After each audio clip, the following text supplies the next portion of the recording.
मित्रों, अग्नि परीक्षा का नाम लेते ही हमें सीता माता की याद आती है। प्रत्येक व्यक्ति को यह तो याद ही होगा कि रामायण में सीता माता की अग्नि परीक्षा होने के बाद स्वतः ही धरती फट जाती है और सीता माता धरती में समा जाती है। सीता माता की अग्नि परीक्षा को तो सभी जानते हैं, परंतु उसका क्या रहस्य है, यह कुछ ही लोगों को पता है। कुछ लोगों का मानना है कि सीता माता ने अग्नि परीक्षा दी ही नहीं, और कुछ लोगों का यह मानना है कि राम जी ने उन्हें अग्नि परीक्षा के लिए कभी कहा ही नहीं। अब सत्य क्या है, जानेंगे इस वीडियो में।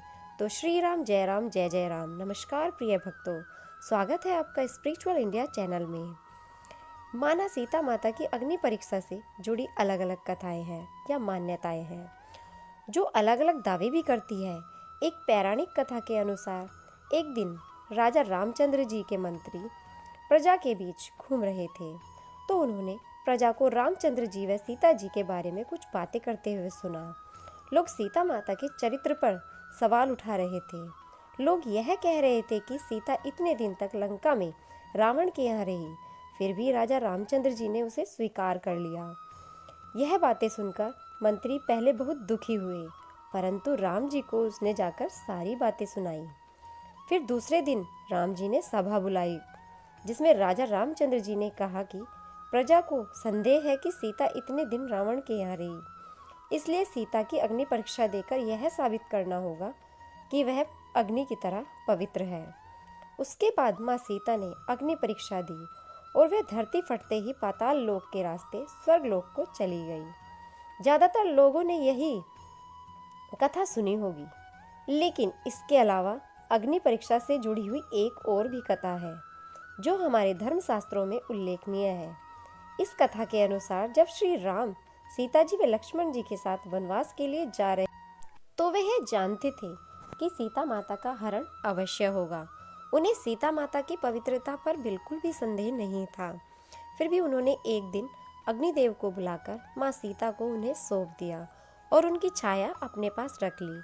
और जब रावण सीता माता का हरण करने के लिए आया, तो वह असली सीता को नहीं ले जा सका। उसने सिर्फ माता सीता की परछाई का ही हरण किया था। और जब लंका पर विजय प्राप्त करने के पश्चात श्री राम जी जब सीता माता से मिलने पहुँचे, तब उन्होंने अग्निदेव से छाया रूपी सीता को दे दिया और असली सीता को ले लिया। ऐसे में सीता माता की अग्नि परीक्षा लंका में ही हो गई थी, और अग्निदेव ने सीता माता को यह कहते हुए राम जी को सौंपा कि आपकी सीता अग्नि की तरह बिल्कुल पवित्र है। ऐसी ही अनेक कथाएं हिंदू धर्म शास्त्रों में आपको मिल जाएंगी। ऐसी ही एक और कथा है, जिसके अनुसार श्री रामचंद्र जी ने माता सीता का त्याग कभी किया ही नहीं और न ही उन्हें अग्नि परीक्षा के लिए कभी विवश किया। कहा जाता है कि जब प्रजा में तरह तरह की बातें बनाई जा रही थी, तो इन बातों से परेशान होकर सीता माता ने स्वयं ही कहा कि मैं अग्नि की तरह पवित्र हूँ।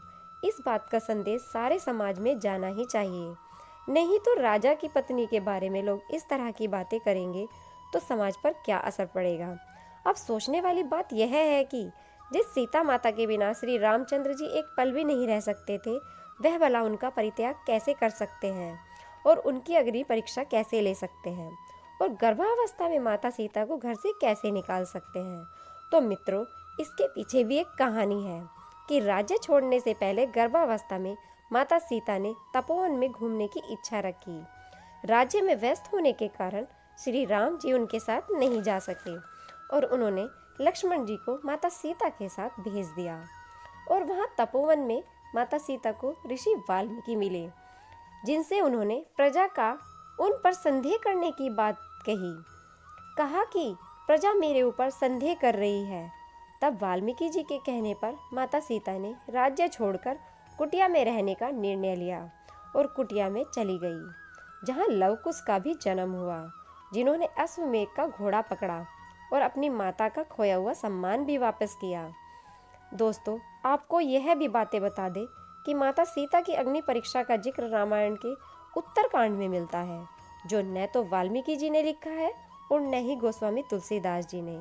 इसे तो रामायण में बाद में ही जोड़ा गया था। तो ऐसे में मित्रों, सीता माता की अग्नि परीक्षा की अलग अलग कथाएं हैं, जो हमारे धर्म हिंदू शास्त्रों में मिलती हैं। दोस्तों, सीता माता तो माँ लक्ष्मी का स्वरूप है और श्री राम भगवान विष्णु का। लेकिन फिर भी उन दोनों ने मनुष्य रूप में कितने दुखों का सामना किया।